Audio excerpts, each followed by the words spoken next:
We used to enjoy going out for fancy pasta, but since the pandemic, dining out has seemed like a bad idea, so we've been treating ourselves by learning to make our own special pastas from scratch using the pasta machine that I've had for 35 years. It's an Atlas machine, and I had used it very little because I found it rather difficult. But with 2 people working it, it's a piece of cake.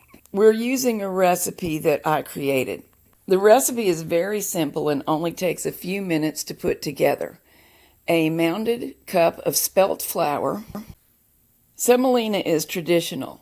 Whole grain spelt works very well, but all-purpose flour does not. Now, 1 scoop of soy protein powder, unflavored, of course. You could omit that and just add another 1/4 cup of flour. Salt to taste. I'm grinding it in fresh because that's what we have handy. Any kind is fine for that.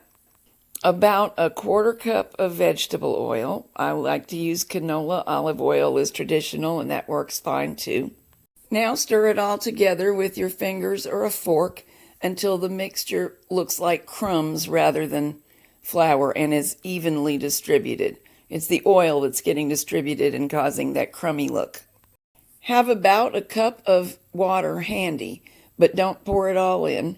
Pour it in small amounts and work it in until you get the exact right texture.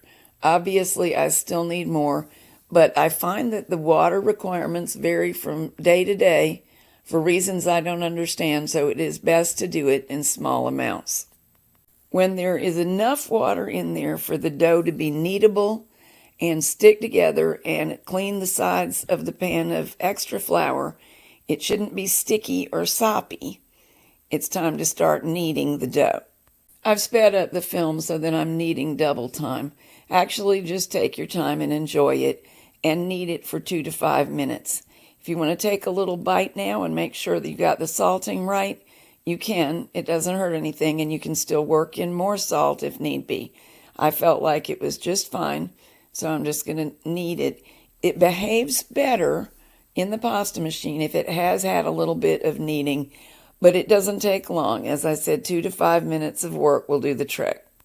When the kneading is done, form a neat ball and set it aside, and begin setting up the pasta machine, sautéing any vegetables that go into the sauce, and most important, starting a pot of boiling water for the pasta. Ours is a very common brand of hand pasta maker. It's called Atlas. They are made in Italy, and it clamps to the table, as you see here.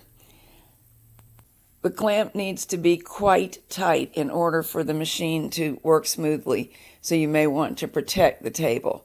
And there is the crank. Divide the dough into 4 roughly equal balls and sprinkle flour on the table or whatever work surface. Then flatten each of the balls manually and coat both sides with flour. This turns out to be a critical step. It will stick going through the pasta maker if you skip it. The machine has a calibrated dial on it that shows you how flat or how skinny it's going to squeeze the dough. We're working with setting number 6 today. The thinner you try to make it, the more challenging the process. First, the dough is going to need to go through the roller, which is right there. Then the flat sheet that results needs to go through one of the cutters.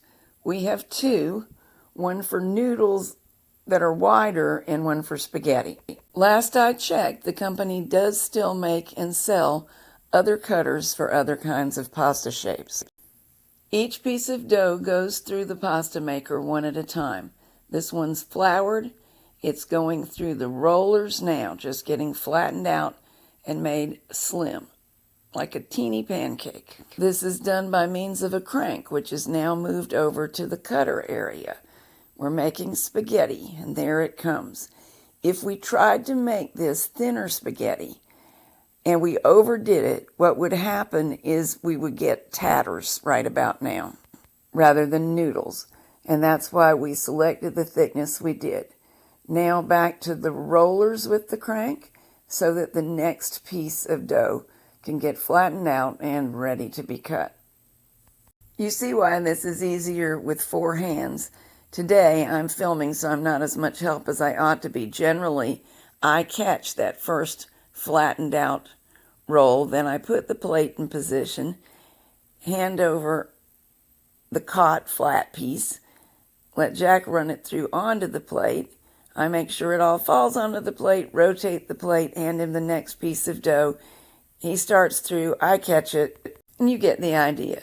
The dough is a bit fragile, so the less that it risks falling onto the tabletop or anywhere else, the better things will go. And definitely having 2 people cooperating makes the job a much bigger success. We're working before your eyes in real time. This is truly how fast and simple it is. So you can see it's not that big a project. The pasta maker, however, does need cleaning, thorough cleaning, including taking it apart after every use. Any way we've tried to shorten that process has been unsatisfactory, and it doesn't work well the next time if there are tiny bits of dough and flour left in it.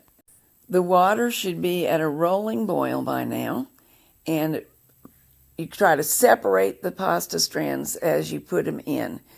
Again, the fact that they were floured so they don't stick together stickily is very helpful. And then they need to return to a rolling boil, and between 2 and 3 minutes, depending on the size of the noodle and your personal taste, is enough. Fresh pasta cooks much faster than dried pasta.